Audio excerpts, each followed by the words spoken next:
Di luar kota, dulu saya keliling sendiri Bu Tina. Waktu pertama kali memulai saya keliling sendiri. Saya ke Solo, ke Jogja, mulai dari yang dekat-dekat dulu gitu kan. Dari Semarang, setelah jalan saya ke Solo, ke Jogja. Selamat gitu. datang di Podium, Podcast Holy Stadium. Bersama dengan Pastor Tina Agung Purnomo. Hidup yang diubahkan akan mengubahkan hidup orang lain.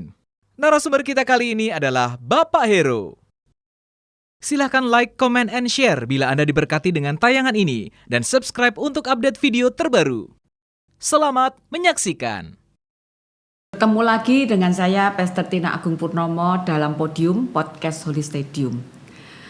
Hari ini kita mendapatkan seorang narasumber di mana dia hamba Tuhan juga ya, karena melayani juga. Dia mulai dari hal yang kecil sampai dia bisa mendapat satu kesempatan di mana dia diberi oleh Tuhan pekerjaan yang lebih besar lagi. Nah, untuk memulai satu pekerjaan itu tidak mudah. Karena untuk melangkah yang pertama itu sulit. Ya, ada banyak pertimbangan. Langkah yang kedua, ketiga akan lebih gampang. Tapi setiap orang yang melangkah untuk pertama kali, dia pasti akan mengalami kesulitan. Nah, disinilah itu menimbulkan krisis dalam hidup seseorang. Pada waktu dia single, dia tidak punya tanggungan apapun ya, dia melangkah dengan gampang. Tapi pada waktu dia mau melangkah ke tanggung jawab yang lebih tinggi, disitulah orang itu untuk melangkahkan kaki pertama kali itu seringkali gamang. Ya, nah kita akan mendengarkan dari narasumber kita hari ini bagaimana cara melangkah, karena disitulah kegamangan terjadi, keraguan-raguan terjadi, takut terjadi. Nah, kita akan dengarkan supaya itu bisa menginspirasi kita semua. Supaya pada waktu melangkah pertama kali kita yakin, kita tidak takut, kita tidak khawatir meskipun di dalam kegamangan, tapi ada langkah yang pasti yang dimulai. Nah, hari ini narasumber kita adalah Bapak Hero. Nah, Pak Hero, coba diceritain dari nol. Saya ngerti ya, Hero mulai dari nol sampai sekarang bisa dikenal orang, bisa memberikan seminar-seminar, bisa memberikan pedoman-pedoman kepada anak-anak muda, kepada orang-orang yang baru melangkah pertama kali di dalam pekerjaan. Coba dibagikan supaya itu bisa menginspirasi akan pendengar di podcast. Nah, thank you Bu Tina, Shalom. Tadi perkenalan dari Bu Tina mengenai profil saya menarik ya. Bu Tina katakan saya hamba Tuhan ya. Itu saya aminkan ya, meskipun saya bukan pastor ya Bu Tina, bukan pendeta. Tapi memang kita semua ini kan hamba Tuhan ya. Pasti kalau nggak hamba Tuhan hambanya siapa? Hamba Tuhan sama hamba setan. Nah itu jangan sampai. Jadi kita semua hamba Tuhan, betul. Kita melayani di wadah kita masing-masing gitu Bu Tina. Kebetulan Tuhan percayakan saya melayani di dalam dunia marketplace gitu kan ya, di dalam dunia usaha, dunia bisnis. Dan makin kesini baru saya makin sadar bahwa dunia bisnis itu bukan dunia yang kotor ya, bukan dunia di mana hanya masalah uang aja, tapi di situ justru kita punya kesempatan juga hidup kita ini bisa jadi terang seperti yang benar-benar Tuhan minta dan Tuhan firmankan, kita jadi terang. Itu kan terang di tengah kegelapan. Bahwa kita jadi garam ya kita mewarnai di tengah segala ketawaran di dalam dunia ini kan begitu. Jadi kalau Bu Tina tadi sampaikan di awalnya bagaimana. Nah, di awal memang saya ini harus mundur ke sekian tahun yang lalu, bahkan dari masa saya masih muda ya Bu Tina, masih sebelum menikah gitu. Saya lahir di dalam keluarga yang bisa dibilang mapan Bu Tina, ya memapan gitu. Jadi orang tua punya bisnis yang sebetulnya sudah berjalan 30 tahun lebih, dan kemudian sudah mapan secara ekonomi. Saya punya kesempatan untuk saya sekolah di luar negeri. Nah, tapi di balik segala kemapanan itu sebetulnya justru itu membuat saya jadi kurang terbentuk secara mental, terutama secara karakter juga. Jadi bahkan ekstrimnya ngomong nih, saya tuh nggak pernah tahu pengeluaran saya untuk pulsa telepon berapa. Itu saya nggak pernah tahu karena semua udah dibayar gitu sama orang tua gitu ya. katakan harga bensin berapa per liter saya nggak tahu gitu waktu itu ya, taunya udah tinggal Kuliah pakai di mana aja. waktu itu? Saya waktu itu kuliah di Australia Bu, di Malaysia kemudian berkesempatan di Australia gitu hingga saya menikah ceritanya. Jadi setelah saya menikah tahun 2006, saya menikah dalam usia yang sangat muda 25 tahun karena waktu itu juga buat saya simpel aja gitu, dalam arti saya selesai kuliah saya tinggal melanjutkan usaha orang tua, as simple as that gitu ya, jadi tinggal melanjutkan usaha orang tua. Buat apa pusing-pusing gitu. Jadi saya kuliah, menyelesaikan kuliah juga tujuannya sebetulnya hanya untuk menyenangkan orang tua sih bisa dibilang gitu. Ya nah sampai akhirnya saya selesai kuliah, saya menikah, baru saya mengerti realita yang ada gitu. Dimana ternyata usaha orang tua itu sedang tanda petik diambang masalah besar. Gitu, ada diambang masalah tanpa disadari karena orang tua nggak pernah cerita dengan niat yang baik, niatnya supaya tidak mau membuat saya tuh terbebani kepikiran gitu ya. Tetapi ternyata di situ saya juga belajar, sekarang saya sebagai orang tua juga saya belajar gitu ya. Ternyata niat baik itu kita perlu ngerti, bagaimanapun pembentukan anak juga penting. Nah setelah saya menikah artinya saya baru harus ngalamin di mana pas di situ, dan itu saya percaya itu bukan kebetulan, di mana pada akhirnya Tuhan punya rencana, Tuhan mengizinkan lebih tepatnya usaha orang tua itu hancur gitu pas setelah saya menikah gitu, momennya pas setelah saya menikah. Bahkan banyak hal yang terjadi ya, penyitaan aset, kemudian sampai gitu ya? Iya Bu Tina, jadi dicekal, bahkan waktu itu orang tua juga dicekal, nggak bisa keluar negeri dan lain-lain. Terlepas dari siapa salah dan ini, tapi kembali itu proses gitu Bu Tina. Dimana lewat proses itu saya gini, yang saya kemudian tentunya jadi beban yang cukup besar buat keluarga, dan saya ini barusan nikah, saya harus menghidupi keluarga, istri dan kemudian anak pertama mulai lahir. Setelah itu apa yang harus saya lakukan gitu kan. Ya, jadi di situ saya mendapat pemahaman dunia online waktu itu gitu ya, karena memang saya punya background IT, Tuhan beri pemahaman. Kuliahnya dulu IT juga. Kuliahnya IT, betul. Kemudian tapi IT yang bisa dibilang sebetulnya ya tadi sekolah cuma untuk nyenengin orang tua gitu ya dulu. Nah, tapi dari situ kemudian saya mulai belajar dunia online ceritanya. Tapi itu kembali Tuhan memberikan pemahaman untuk masuk ke sini, masuk dunia online. As simple as saya waktu itu cuma jualan online gitu Bu Tina. Jadi apapun yang saya bisa jual gitu, karena modal kan terbatas. Jadi kalau kita hari ini ada istilahnya dropship gitu ya, kira-kira dropship itu artinya saya nggak perlu stok barang, tapi saya cari barang di mana, saya tawarkan atau saya pasang iklannya gitu ya. Dulu ada forum namanya Kaskus gitu. Saya pasang, cari barang di Kaskus, saya pasang di Kaskus gitu. Nah, itu bisa, ternyata kalau kita bisa tawarkan dengan baik itu bisa beli 50.000 dijual 200.000, itu dulu laku gitu Bu Tina. Gitu. Jadi nah dari situ mulai saya belajar. Kembali semua itu proses sih. Jadi saya belajar dunia online, saya pahami, dan kemudian saya juga mencoba memberanikan diri untuk menawarkan jasa kepada orang lain, supaya saya nggak cuma belajar untuk diri sendiri tapi bisa coba dipraktekkan gitu niatnya. Nah dari situ lahirlah 2 perusahaan ya waktu itu. Jadi satu yang jualan, satu lagi yang buat jasanya ini. Ceritanya kayak gitu Bu Tina.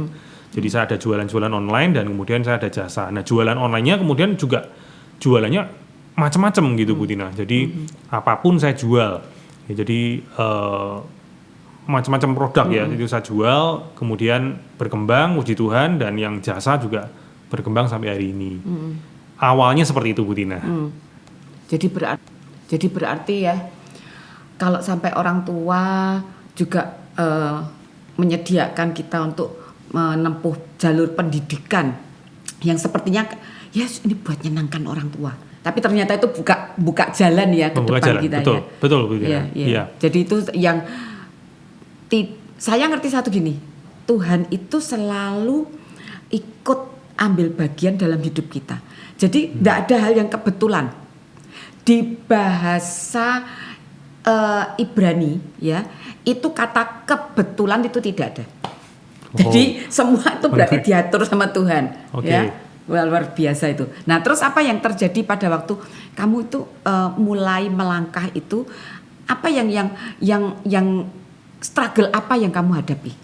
Oke, struggle-nya yang pasti ketidakpastian Ibu Tina. Yang pasti adalah ketidakpastian gitu. Jadi bahwa ini akan seperti apa nantinya, yang saya lakukan ini akan berhasil atau tidak, jualan ini akan laku atau tidak, di awal sama sekali nggak jelas gitu. Bahkan ya kadang-kadang satu hari nggak ada yang beli gitu kan. Itu saya alamin gitu. Dan tapi ya tadi artinya yang saya pelajarin pokoknya harus ini ya bisa dibilang karena kepepet tadi Bu Tina sih. Jadi udah nggak sempat lagi mikir yang terlalu jauh. Bisa dibilang ya semi frustasi sebetulnya saat itu sih, dalam hati saya coba aja. Sampai satu kali juga salah satunya saya lakukan gini, karena saya nggak punya modal cukup, saya datang ke toko-toko bunga gitu ya. Jadi ke beberapa pengrajin bunga, kalau di Semarang tuh ada namanya Kalisari kan, daerah bunga-bunga gitu. Jadi saya menawarkan diri gitu ke mereka, boleh nggak saya jadi salesnya kamu, nggak usah gajian gitu. Loh, gitu. Terus gimana kalau sales nggak usah gajian? Ya kalau saya berhasil jualin produk kamu, saya dapat komisi gitu kan. Nah buat mereka kan enak gitu. Ya jadi buat mereka enak, artinya bahwa mereka nggak perlu, kalau namanya sales kan mereka harus gaji. Ya jualan atau enggak nanti mereka harus gaji. Nah di sini saya nggak perlu gajian. Nah di situ tentunya orang tertarik dong gitu. Mereka toko-toko bunga ini ya udah nothing tulus buat mereka istilahnya. Dan mereka juga gaptek toh. Iya mereka gaptek kan. Waktu itu ya mereka nanya, harus kamu bakal jualan gimana ya? Saya akan jualin lewat cara online karena itu saya bidang saya di situ. Ya udahlah gitu. Jadi ya nothing tulus buat mereka, saya kemudian jualkan. Nah itu mungkin pelajaran pertama juga yang kalau buat teman-teman yang masih muda, artinya bahwa ya kita dalam melakukan sesuatu kita coba bukan hanya untuk kepentingan kita dulu, tapi apa yang kita bisa tawarkan, kita bisa berikan begitu. Nah jadi dulu seperti itu dan puji Tuhan berkembang gitu ya. Jadi dari upaya itu di online saya menjualkan produk itu mulai sedikit demi sedikit berkembang hingga saat ini udah 10 tahun lebih yang namanya Meme Floris ya yang saya lakukan itu, platform Meme Floris itu berkembang dan sekarang udah di seluruh Indonesia ya, kira-kira udah di 200-an kota mungkin. Dan itu kalau kamu gambarnya itu kamu foto atau mereka yang moto dengan model seperti ini terus baru kamu tawarkan di online?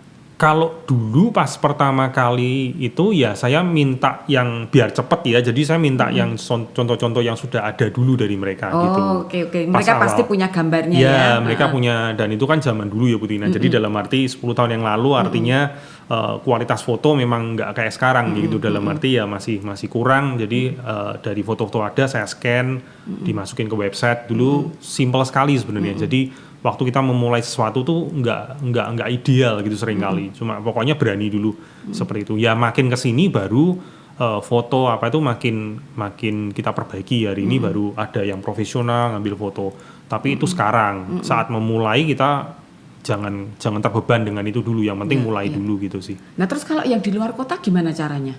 Di luar kota dulu saya keliling sendiri Bu Tina. Waktu pertama kali memulai saya keliling sendiri, saya ke Solo, ke Jogja, mulai dari yang dekat-dekat dulu gitu kan, dari Semarang, setelah jalan saya ke Solo, ke Jogja gitu mulai. Oh kamu ngubungi tukang-tukang bunga di iya, Solo di Indonesia itu? Betul, saya datang gitu kan, ya saya traveling ke Solo, ke Jogja, kemudian saya datengin toko-toko bunga di sana, ya hal yang sama, saya menjajakan diri ke mereka, karena mereka belum kenal kita kan, mereka belum kenal Meme Floris waktu itu, jadi ya udah saya menjajakan diri seperti tadi yang di Semarang gitu.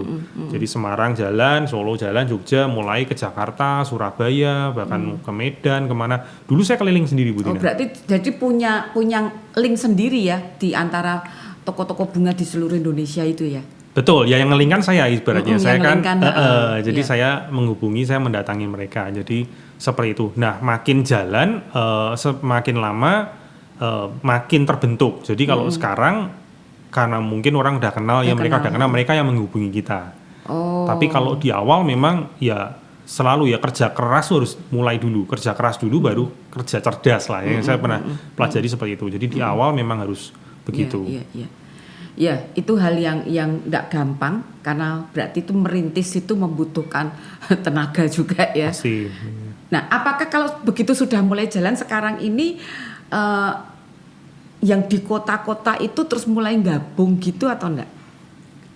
Mulai gabung. Jadi karena mereka udah kenal, mereka kemudian menghubungi kita. Jadi kemudian kita mulai memilih-milih gitu. Jadi bukan berarti pekerjaannya lebih gampang sebetulnya, tapi tantangannya yang berbeda Bu Tina gitu. Jadi kalau dulu tantangannya karena belum kenal ya saya harus keliling itu lah tapi kalau makin kesini ya tantangannya beda lagi lah ngurusinnya, mengatur, memanage gitu, menjaga hubungan dengan mereka seperti itu. Tapi tantangannya tetap ada gitu.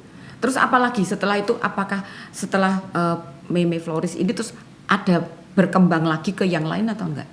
Ya, jadi waktu di awal dulu ya saya jualan apa aja tadi yang saya bilang. Jadi bunga itu cuma salah satunya. Dulu saya jualan filter air, saya jualan parfum, jualan snack, makanan, suplemen, macam-macam Bu Tina dulu ya, pakaian bayi dan lain-lain.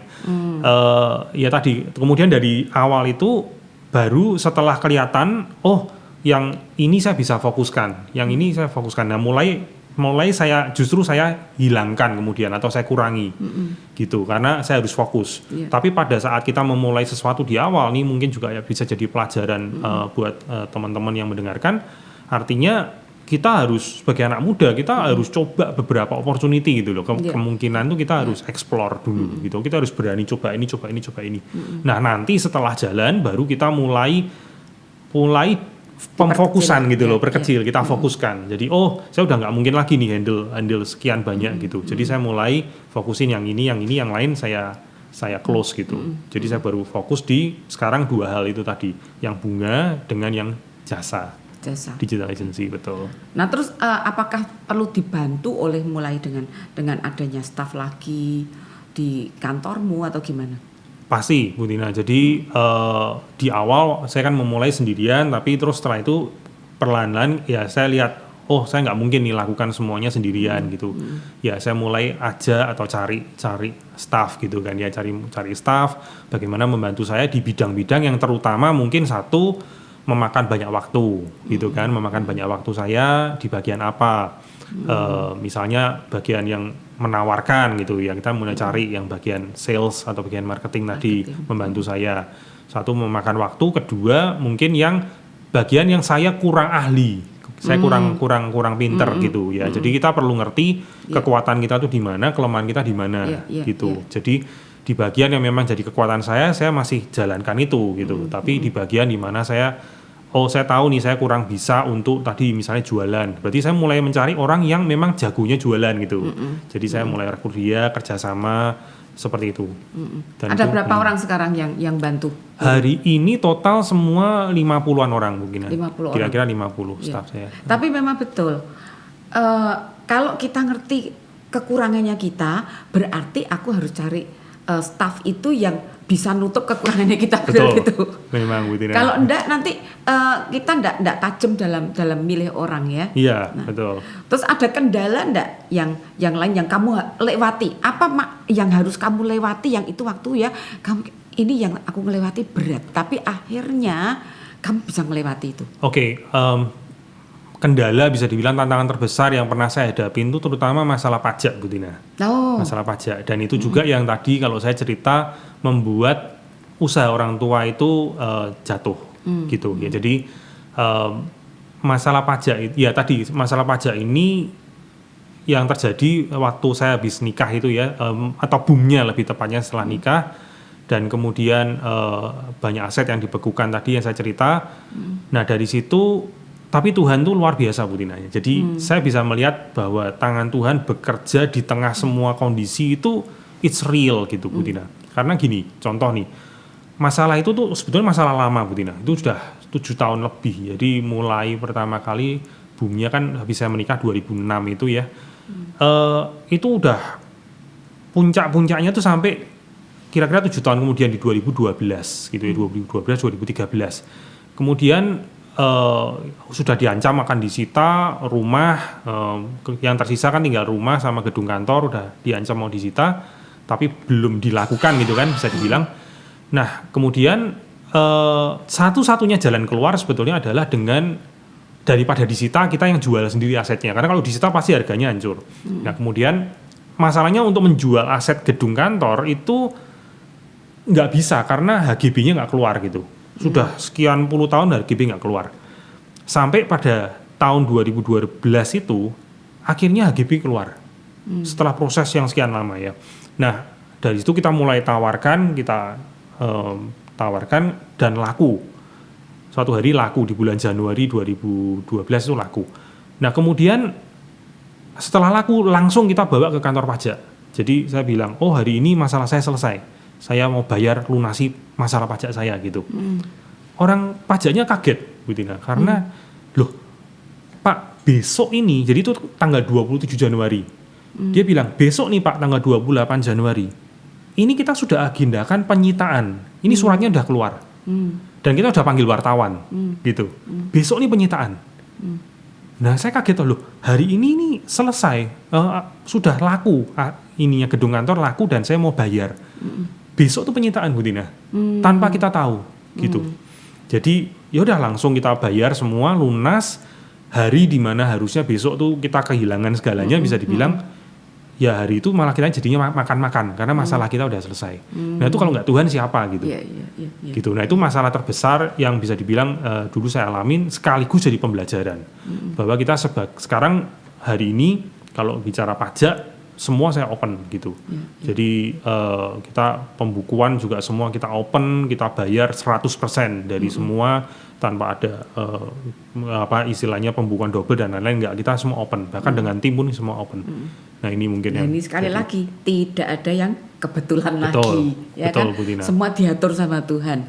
Nah, setelah itu sekarang perkembangan yang sekarang ini dengan dua fokus ini, ya, apa yang ingin kamu lakukan untuk membantu generasi-generasi muda yang mau mulai pekerjaan yang baru itu? Apa yang di pikiranmu, aku pengen membantu mereka seperti ini loh? Atau mungkin sudah kamu lakukan dalam skop yang kecil gitu loh? Ya Bu Tina, jadi memang di pekerjaan saya ini, apalagi memang bidangnya bidang kreatif ya, bisa dibilang 99% tim saya ini adalah anak-anak muda semua.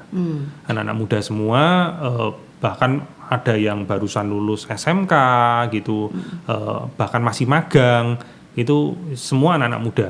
Dan yang saya lakukan, satu jelas membimbing mereka gitu, karena memang mereka juga belum punya karir atau masa depan, mereka kebanyakan anak-anak fresh graduate.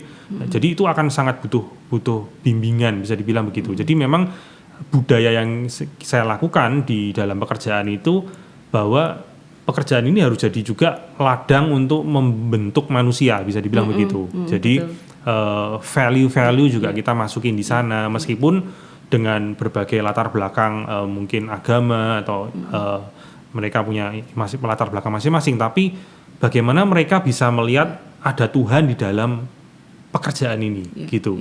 Bahwa ada nilai yang mereka bisa pelajari di dalam apa yang kita lakukan, gitu. Apa yang kita lakukan itu punya dampak terhadap customer misalnya, atau bahwa kita, contoh mereka melihat salah satu contoh simpel begini, pernah ada kejadian di mana orang salah bayar ke kita, gitu. Jadi itu bukan transaksi pembelian barang kita, tapi uang itu masuk ke kita gitu. Nah, dan itu nominalnya cukup besar Bu Tina. Itu besar gitu ya. Jadi besar sekali bisa dibilang, bahkan udah puluhan ratusan juta, itu beberapa kali, bukan hanya sekali. Saya selalu bilang gitu. Itu bukan berarti wah, ini berkat Tuhan ya. Bukan ya, karena kita tahu ini orang salah bayar gitu ya. Jadi nah dari situ justru kita tidak menunggu, kita langsung menghubungi pihak bank, kita kasih tahu ada kondisi seperti ini, kita yang berinisiatif mengembalikan. Nah dari situ saya cerita gini bukan bermaksud apa-apa, tapi gini, orang belajar gitu, anak-anak muda jadi belajar, oh bahwa kita harus punya value di dalam pekerjaan kita harus menjaga integritas. Nah, itu nilai-nilai itu bukan cuma diomongkan, tapi kita hidupin gitu. Nah itu hal-hal penting yang mereka anak-anak muda nggak mau cuma dikasih tahu gitu loh, mereka mau lihat contoh gitu. Nah jadi dengan contoh itu ya ini kita sebagai orang-orang yang Tuhan percayain bisnis atau pekerjaan, ya kita bisa punya dampak di situ sebetulnya. Dan itu hal yang bagus karena mereka kan masih muda ya, masih belum punya bentukan apapun. Kita menolong mereka juga, mereka bisa terbentuk jadi manusia yang bertanggung jawab lah, dengan tidak hanya dengan dirinya tapi dengan Tuhan. Ya. Nah, terus apa yang impian Heru untuk ke depan tentang ini kan di dalam skop di pekerjaan ya, dengan staf semua. Sekarang apa yang dibayangan Heru untuk nanti ke depan, aku kepengin melakukan seperti ini, karena yang dialami itu kan semua itu tadi lihat hal yang kebetulan dan tidak ada yang kebetulan karena semua itu ternyata di dalam pengaturan Tuhan. Nah, sekarang pengen juga pasti dalam hidup kita untuk kita bisa berbagi, misalnya dalam skop yang lebih besar lagi, pelatihan apalah, atau untuk mungkin anak-anak di gereja yang masih muda, masih belum mengerti tentang dunia luar.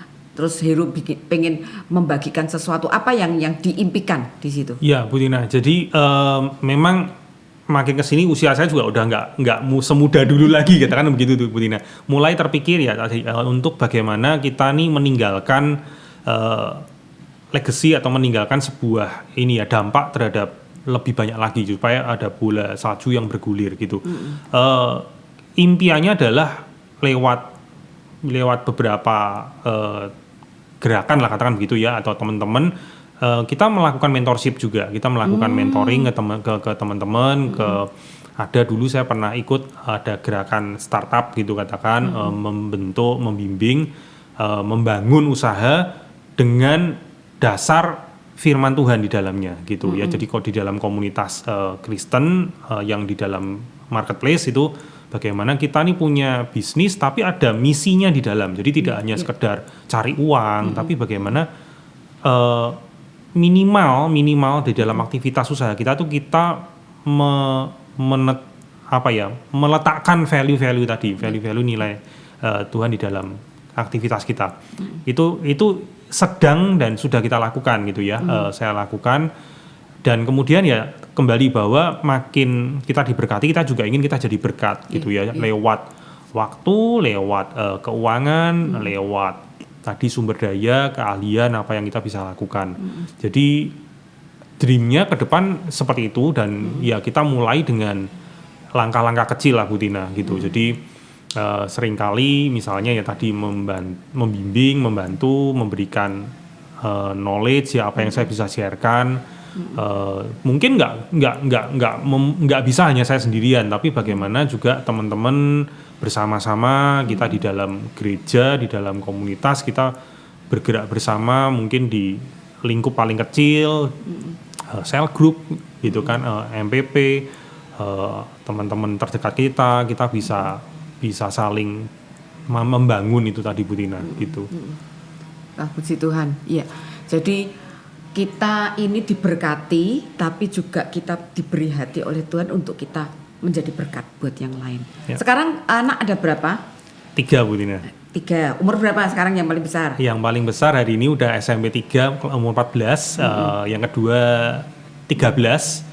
Yang kecil masih kelas 2 SD, masih umur 8. Nah, sekarang pengen tanya, apa yang kamu alami itu kamu bagikan enggak ke anakmu yang paling besar itu? Oh ya, harus Bu Tina. Mereka harus tahu, mereka harus ngerti cerita masa lalu dari orang tuanya gitu, supaya mereka bisa belajar sesuatu dari itu.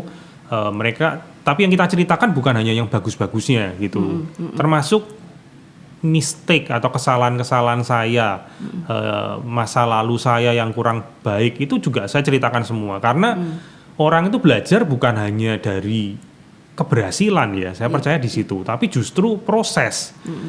Success story itu nggak akan berarti banyak, proses story itu lebih penting gitu loh. Karena kalau kita buka Instagram, kita buka sosial media itu isinya success story semua. Orang nggak kekurangan success story gitu Bu Tina.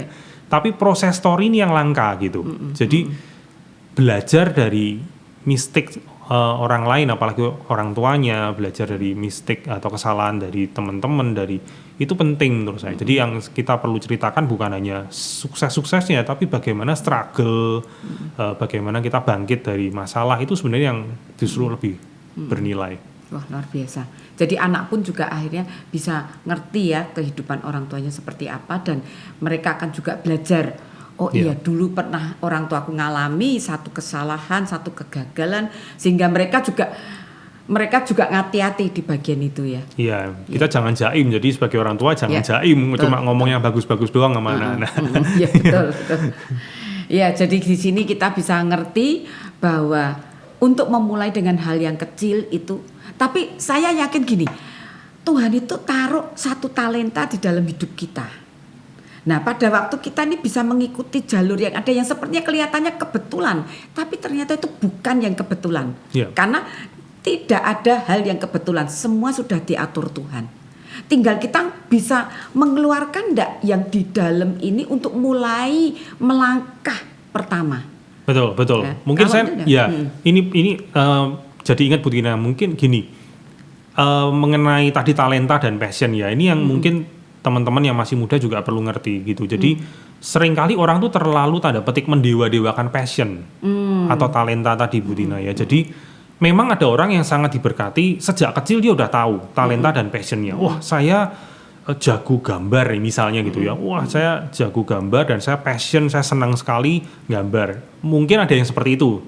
Tapi saya bukan termasuk orang seperti itu Bu Tina gitu. Jadi saya sampai bahkan setelah sekian tahun saya merintis usaha tuh, saya bahkan kalau ditanya passion kamu apa, talenta kamu apa, saya kadang-kadang nggak bisa jawab Bu Tina gitu.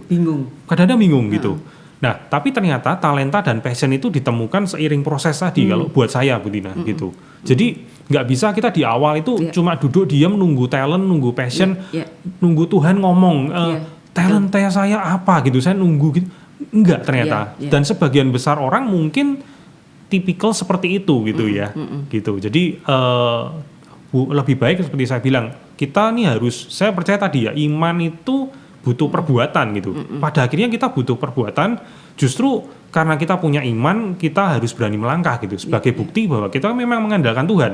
Kalaupun kita sampai salah jalan pun, sampai jatuh pun, Tuhan jamin kok nggak akan tergeletak gitu. Itu kan jaminannya Tuhan gitu. Jadi ya bagian kita yang kita harus berani ngelangkah sih. Gitu. Betul. Itu saya ingat tadi juga kayak Pak Petrus Agung itu kan dia tidak tahu bahwa dia akan jadi seorang gembala, kan tidak tahu. Tapi langkahnya dia yang pertama itu dia melayani Tuhan, dia setia. Dulu dia cuma bagian dekorasi loh. Pertama kali dekorasi. Jadi waktu saya itu bertobat tahun 80 itu dia bagian dekorasi. Nah, setelah itu dia dipercaya untuk jadi WL. Pernah dengar jadi kisahnya. Dia jadi WL dulu. Setelah itu baru dipercaya untuk dia mulai khotbah sedikit-sedikit.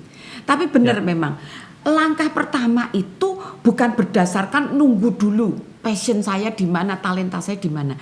Berjalan aja. Istilahnya setiap kesempatan dicoba aja. Mumpung masih muda gitu ya. Mumpung masih muda, belum ada tanggungan apa-apa, sudah dimasukin. Nanti kan akan terlihat. Nah, seperti yang Hero juga kerjain kan, dikerjakan dulu. Nanti lama-lama dipersempit sehingga bisa fokus. Nah, itu hal yang untuk memulai sesuatu itu langkah pertamanya itu ya sudah harus kita melakukan sesuatu. Jangan sampai diem nunggu Tuhan, nggak ngerti ya, kita nggak dengar Tuhan ngomong apa-apa, ya toh nggak dengar Tuhan nunjukkan passion kita, sudah jalan dulu. Nanti yang kita kerjakan ini tiba-tiba akan difokuskan ke Tuhan ke 1 titik, 2 titik di mana itu memang jadi bagian kita. Jadi kita lebih.